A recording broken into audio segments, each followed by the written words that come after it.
So we're back inside again because it snowed an inch last night, so. And the wind has been blowing like 40 miles an hour. Yeah. So before we head off to work, today's breakfast soapbox rant is kind of a serious subject, but we wanted to do this before we head out to work. I got my clutch today. Mustang clutch. Look at this little frisbee. It's for a 65 Mustang. Yeah. So that's what you're going to be doing today, huh? Today. I don't know what I'm going to do. Probably help you a little bit, but you'll probably do most of that yourself. I can do a lot of it myself, yeah. So, as we mentioned, we kind of have a serious subject matter we wanted to talk about this morning. It's the situation about the sex abuse. Because we feel like the core of the problem is not being addressed. Perhaps being abused and being witnesses gives us a unique perspective. And after you hear us out, you can determine whether or not you agree. After all, they are your children. But we want to produce the full picture from both the scriptural perspective and through the eyes of the abused so we can accurately get to the core of the problem that we feel.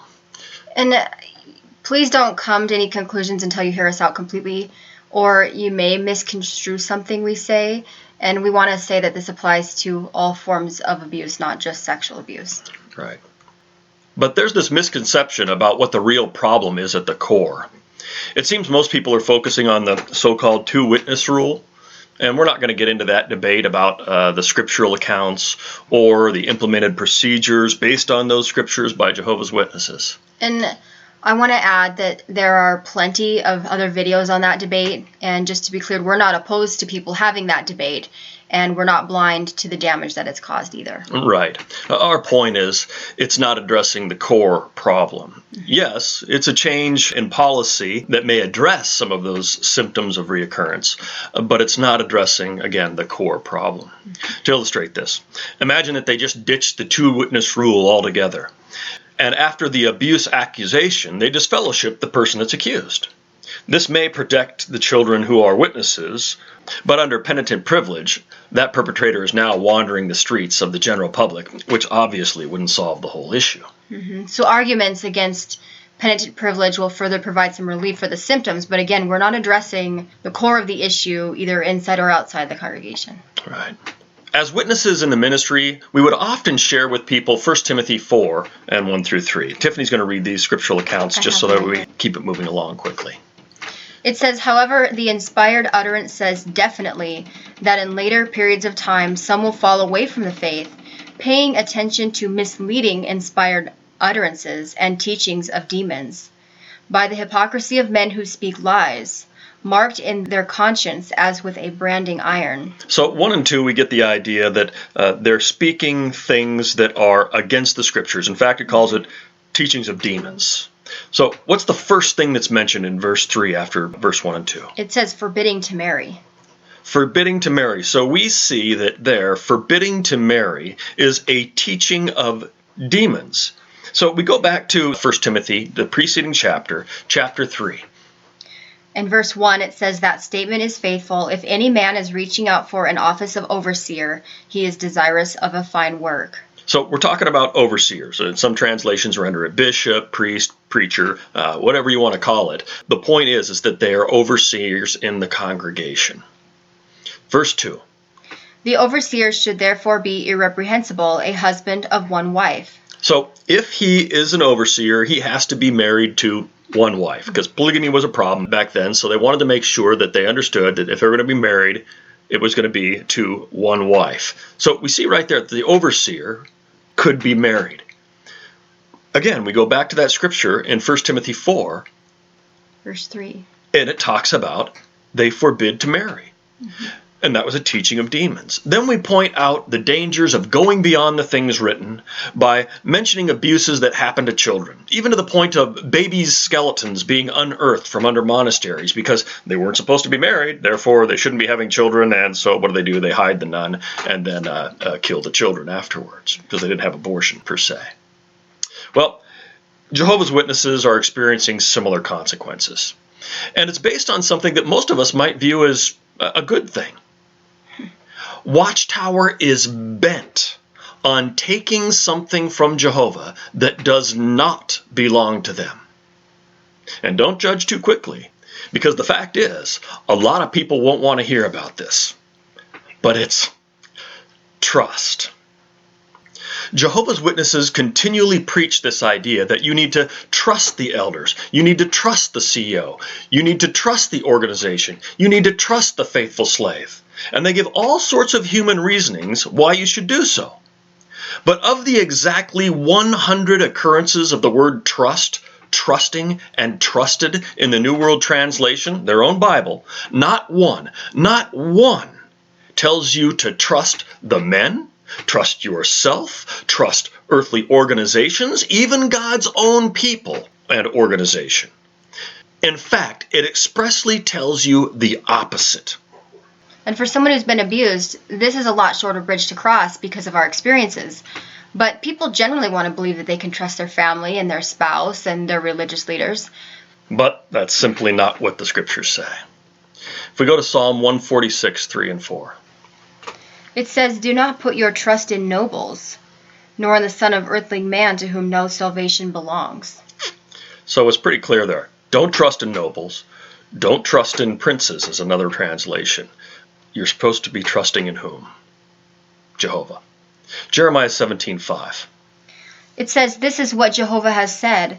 Cursed is the able-bodied man who puts his trust in earthly man, and actually makes flesh his arm, and whose heart turns away from Jehovah himself."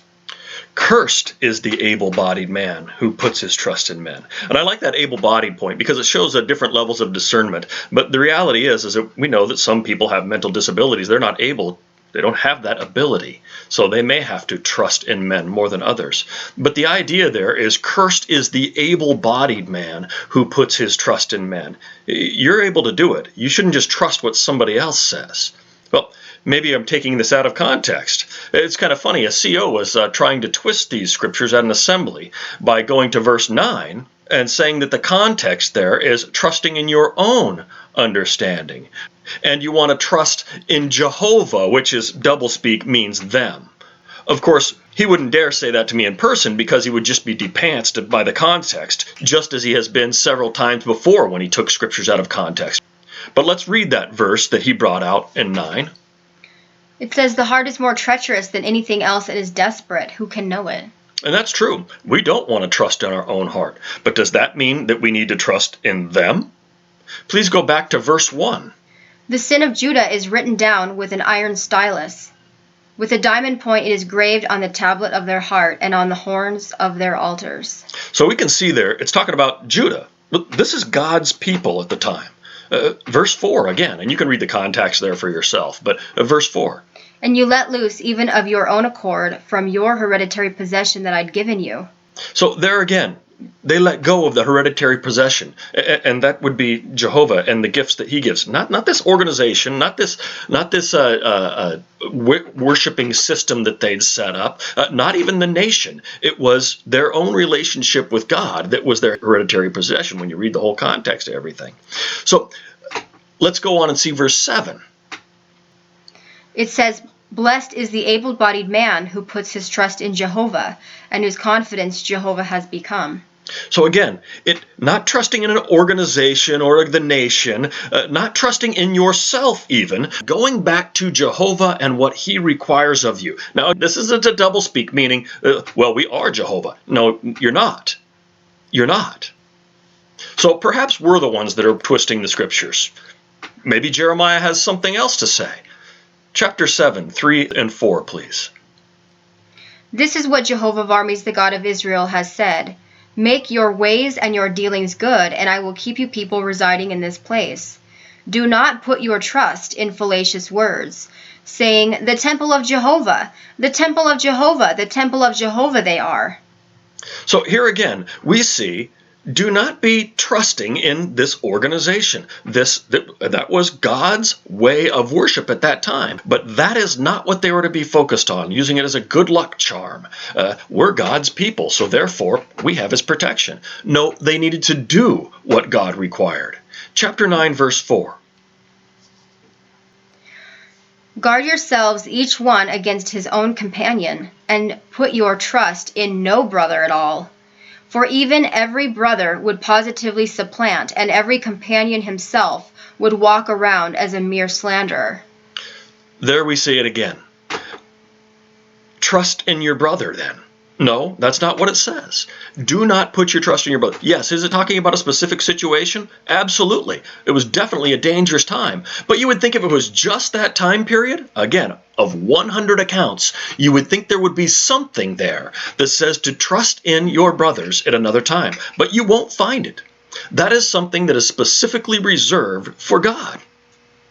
So perhaps we're twisting the scriptures as apostates sometimes do. Maybe there's something else there. How about Jesus' words in Luke 18:8-9? And if you read the context here, this is about the woman who goes to the judge who doesn't care for God. And she's pleading for justice. 8 and 9. I tell you, he will cause justice to be done to them speedily. Nevertheless, when the Son of Man arrives, will he really find the faith on the earth? But he spoke this illustration also to some who trusted in themselves, that they were righteous, and who considered the rest as nothing. These were the religious leaders in Jesus' day. They trusted in their temple as they always had. They trusted in their organization as they always had. And most of all, they trusted in themselves and their own reasonings. That's what the Talmud is entirely based on. Mm-hmm. And they considered, as it says, the rest as nothing. So you know the rest of the context there in that verse. But look for yourself. You will not find one account. You can download the New World Translation. It's their own Bible, as Jehovah's Witnesses use, and you can download it and use it on your phone or whatever, and you can look for yourself. Not one account is there that encourages trust in men. It's always trust in God. Mm-hmm. Now, this doesn't mean that you're suspicious of everyone and everything, but it does allow you the latitude to take personal and reasonable, sensible precautions to protect oneself and your children from imperfections or from human wickedness. Mm-hmm. Proverbs 22:3. It says, shrewd is the one that has seen the calamity and proceeds to conceal himself, but the inexperienced have passed along and must suffer the penalty. Now, we're not saying this as a guilt trip to parents who've been through such a situation. But we can only imagine that those parents would want others to know what things that they can do to protect their children. Mm-hmm. But a case in point, we were studying with someone who did eventually become a witness, and he had a public record of sex abuse, which I'm not going to specifically comment about. But I will say this, that it's sad that in some states the same record that applies to a person raping a 5-year-old is the same as a person convicted of having sex with their 17-year-old girlfriend. But because there was a public record on this person, a well-meaning brother said to me, "So, do I need to watch my children around him?" I replied, "Are you sure that you don't need to watch your children around me? They're your children. You better be dang sure who you trust them with, or you and they may be dealing with the consequences their entire life."